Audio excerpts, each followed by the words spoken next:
deja calificată, deși nu a reușit să acceadă în această finală, este deja calificată pentru Jocurile Olimpice. Belarus, pe culoarul 8, are al 19-lea timp realizat cu juniorii anul trecut. Au trecut deja pe al 18-lea loc. Să vedem cât vor reuși să scadă în finală cu cea mai bună componență a acestei ștafete de mix.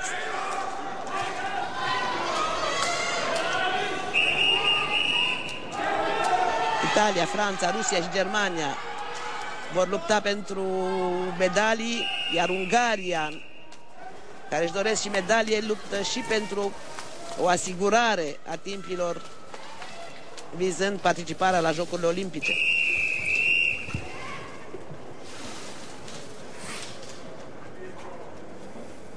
Prima sută se noată spate.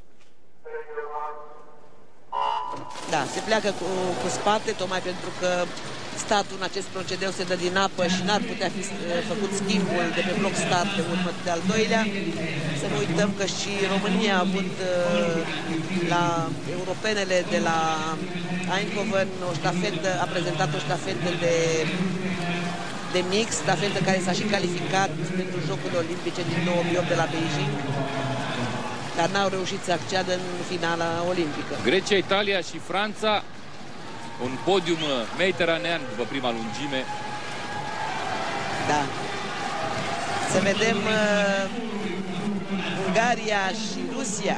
Grecia merge foarte bine pe culoarul 7, pe culoarul 4 Germania. Urmează Iurta, ce? Bras la unguri. Avea încurajări foarte mari din tribună. Spectatorii sunt buni cunoscători de not. Știu sigur că trebuie să confirme și ca timp, numai ca loc, această ștafetă și sunt foarte bine încurajați. Culoarul întâi este Italia, care are supremația parcă în acest moment. Da, și un braț bun, se duce foarte bine.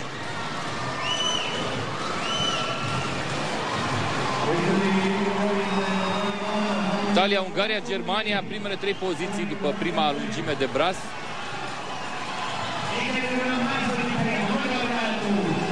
Acum Ungaria va schimba procedeul pentru fluture cu Laszlo Ceh.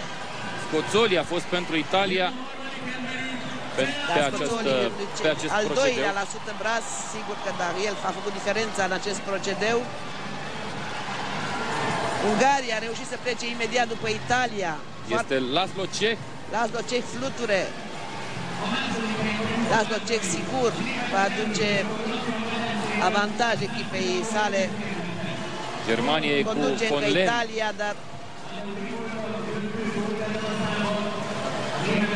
Italia, Ungaria, Germania. Italia, Ungaria, Germania. Deja diferența s-a mărit între Germania și Ungaria. Maghiarii au la ultimul schimb l-au pe Dominic Cosma. Da, speră probabil și la un record național. Germanii l-au pe Di Carli. Italia l-are pe Manini, campionul european de la 100 liber. Da, dacă vine Manini, deja întoarce prima Italia. Așa va rămâne Italia. La o secundă. Iar depinde de craulul, de valoarea craului la unguri, dacă vor rămâne pe 2 sau nu. Manini, Alain Bernard și Norbert Trandafir a fost ordinea de la 100 de metri liber.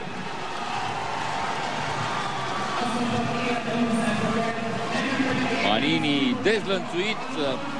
Încă Ungaria are avantaj în fața Germaniei. Dominic Cosma și Di Carli sunt cei doi care echipa germană care deține recordul european în această probă este la bătaie cu Ungaria, care luptă pentru locul 2.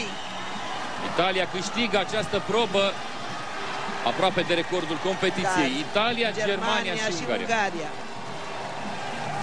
Germania, campion european cu ștafeta la Roma în 2009, au reușit pe ultimul schimb să devanseze Ungaria.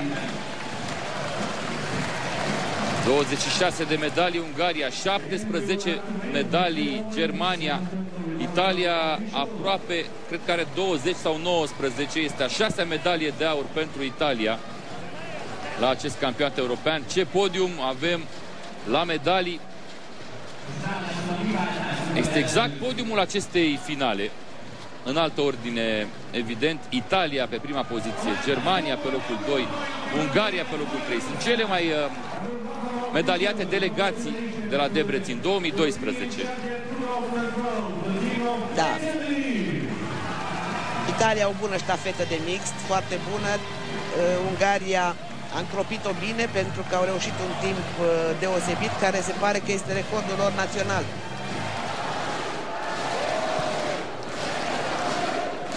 Rezultatele: Franța pe 4 și Rusia pe 5. Cu 30,